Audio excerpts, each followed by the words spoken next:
موریتانیہ کشتی حادثے کی تحقیقات میں اہم پیش رفت، خاتون اسمگلر گرفتار۔ FIA ذرائع کے مطابق انسانی اسمگلر گینگ کی مبینہ رکن کو گرفتار کر لیا گیا اور خاتون سے تفتیش مکمل کر کے جوڈیشل کر دیا گیا۔ ذرائع نے بتایا ہے کہ ملزمہ نے تفتیش کے دوران اپنے اور بیٹوں کے انسانی اسمگلنگ میں ملوث ہونے کا اعتراف کیا۔ ملزمہ اپنے 3 بیٹوں کے ساتھ لوگوں کو بیرون ممالک بھیجنے کا کام کرتی تھی، جبکہ ملزمہ کا بیٹا خاور 10 افراد کو لے کر کیریئر کے طور پر سینیگال گیا۔ FIA ذرائع کے مطابق ملزم خاور اس سے قبل اپریل 2024 میں بھی سینیگال گیا تھا۔ ملزمہ کا ایک بیٹا حسن اٹلی میں ہے اور دوسرا بیٹا فرحان واقعے کے بعد سے مفرور ہے۔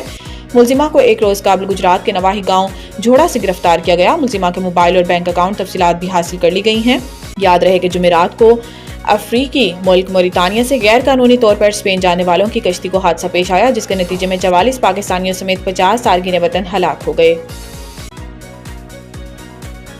ریکارڈنگ منصوبے کی راہ میں حائل ایک اور رکاوٹ ختم، جلد سعودی عرب سے معاہدے کا امکان۔ ایک اور متعلقہ پیش رفت میں ریکارڈنگ منصوبے کو نظر ثانی شدہ قیمت کا تخمینہ مکمل کر لیا گیا اور دونوں فریق منصوبوں کی باریکیوں کو حتمی شکل دینے کے مرحلے میں ہے۔ سعودی عرب پہلے مرحلے میں ریکارڈنگ منصوبے میں 10% حصص حاصل کرے گا اور مستقبل میں اپنے حصص بڑھا سکتا ہے۔ ریکارڈنگ کی تکمیل کی راہ میں ایک بڑی رکاوٹ کو خوش اسلوبی سے حل کیا گیا، کیونکہ سعودی عرب مشینری کی خریداری کے لیے غیر ملکی زر مبادلہ کے استعمال کے لیے پاکستان سے باہر بینک اکاؤنٹ رکھنا چاہتا ہے۔ ممکنہ معاہدے کے حوالے سے جاری مذاکرات سے واقف ایک اعلی اہلکار نے بتایا ہے کہ اب دونوں فریقین نے اس بات پر اتفاق کیا ہے کہ غیر ملکی زر مبادلہ پاکستان میں لایا جائے گا اور اس سلسلے میں ایک وسیع معاہدہ طے پائے گا۔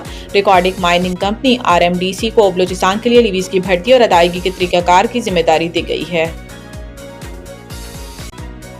IMF نے پاکستان کی معاشی شرح نمو کا ہدف 3.2 سے کم کر کے 3% کر دیا۔ IMF نے ورلڈ اکنامک آؤٹ لک جاری کر دیا، جس میں عالمی مالیاتی فنڈ نے رواں مالی سال کے لیے پاکستان کے معاشی شرح نمو کے تخمینے پر نظر ثانی کرتے ہوئے اسے 3.2% سے کم کر کے 3% کر دیا۔ IMF نے رواں مالی سال پاکستان کی معاشی شرح نمو کا ہدف حاصل نہ ہونے کا تخمینہ لگایا، تاہم گزشتہ سال کے مقابلے میں معاشی شرح نمو میں اضافے کی پیشگوئی بھی کی گئی ہے۔ IMF نے آئندہ مالی سال معاشی شرح نمو 4% رہنے کی پیشگوئی کی، جبکہ گزشتہ مالی سال معاشی شرح نمو 2.5% تھی۔